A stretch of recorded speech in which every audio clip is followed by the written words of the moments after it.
Hello बच्चों, देखते हैं क्वेश्चन के अंदर क्या गिवन है। Two identical stars of mass capital M orbit around their centre of mass, each orbit is circular and has radius R, so that the two stars are always on opposite sides of the circle. ठीक है, ऐसे करके हम एक circular orbit ले सकते हैं। ये मेरा सेंटर हो गया, कैपिटल एम कैपिटल एम। ये हमने दो स्टार्स ले लिए, डिस्टेंस आर है, और ये सेंटर ऑफ मास में कंसिडर कर सकता हूँ। और ये क्या कर रहे हैं, ऐसे ऑर्बिट कर रहे हैं अब अपने सेंटर ऑफ मास के अराउंड। टू स्टार्स हैं, दोनों का मास एम है, कैपिटल एम है, ठीक है। और वो सेंटर ऑफ मास के अराउंड डायमेट्रिकली अपोजिट एक दूसरे के ऑर्बिट कर रहे हैं, ठीक है। अब हमसे क्या पूछा गया, ए क्वेश्चन, ये ऑप्शन में क्या पूछा गया, find the gravitational force of one star on the other. बहुत सिंपल है, फोर्स का फॉर्मूला क्या होता था, जी, दोनों मास m ले लिए और इनके बीच का डिस्टेंस कितना है 2r, और इसका square. Universal law of gravitation से हम बिल्कुल सिंपली इसको कैलकुलेट कर सकते हैं। ए तो ये हो गया। अब बी देखते हैं, बी में क्या गिवन है, find the orbital speed of each star. क्या, orbital speed of each star and the period of the orbit, ठीक है।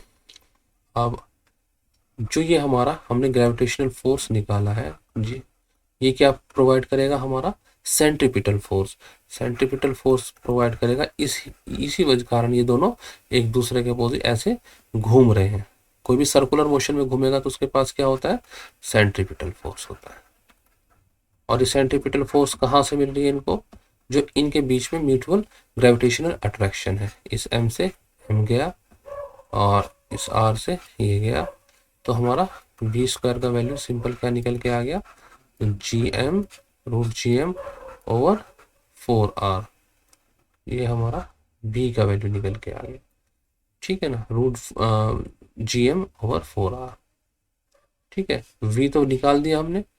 अब हमें क्या करना, टाइम पीरियड निकालना। टाइम पीरियड क्या हो जाएगा, डिस्टेंस ओवर स्पीड या वेलोसिटी, कुछ भी ले सकते हैं। डिस्टेंस हमारा कितना हो जाएगा, 2πr हो जाएगा, और स्पीड हमने अभी निकाला है ये जी एम ओवर 4r, ठीक है। ये हमारा कितना हो जाएगा, 2πr 4r over G M. इसको मैं फर्दर सॉल्व करूंगा तो मेरा कितना आ जाएगा, ये 4πr का 3/2 और अंडर रूट जी एम। ये मेरा टाइम पीरियड निकल के आ जाएगा। ऑप्शन बी भी मैंने वेलोसिटी भी निकाल दी और ये मैंने टाइम पीरियड भी निकाल दिया। अब ऑप्शन सी की तरफ जाते हैं। What minimum energy would be required to separate the two stars to the infinity, ठीक है। कितना एनर्जी उसको मिनिमम हमें देना पड़ेगा ताकि ये दोनों स्टार्स इनफाइनाइट डिस्टेंस पर चले जाएं, ठीक है। मिनिमम एनर्जी मतलब कि वर्क डन हमें कितना करना पड़ेगा, वर्क डन कितना होगा, चेंज इन एनर्जी, ठीक है। You final plus K E final minus U initial plus K E initial. देखो इनफाइनाइट पे ये क्या हो जाएगा, फाइनल एनर्जी हम जीरो कंसिडर करते हैं, ठीक है। इनिशियल एनर्जी कितना हो जाएगा, G capital M M over distance कितना है बीच में 2r है, ठीक है, प्लस काइनेटिक एनर्जी इनिशियल क्या हो जाएगा, एक स्टार का कितना हो जाएगा, हाफ एम वी का स्क्वायर। लेकिन हमारे पास कितने स्टार है, 2 स्टार है, तो इसलिए 2 से मल्टीप्लाई कर देंगे हम।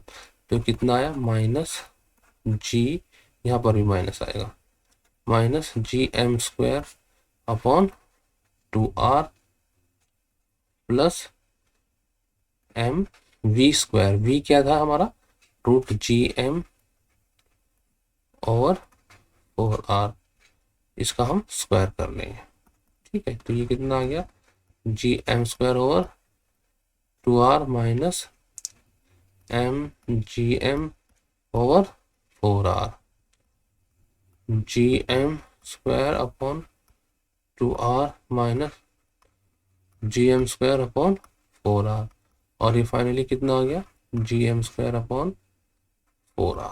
ये मेरा क्या हो जाएगा, मिनिमम एनर्जी या वर्क डन हो जाएगा जो मुझे चाहिए कहाँ पर, इन दोनों स्टार्स को इनफाइनाइट पर ले जाने के लिए। कितना है Gm²/4r। ठीक है, तो मेरा सी भी सॉल्व हो गया। ठीक है, आई होप बच्चों आपको समझ में आ गया होगा। Good luck, good bye.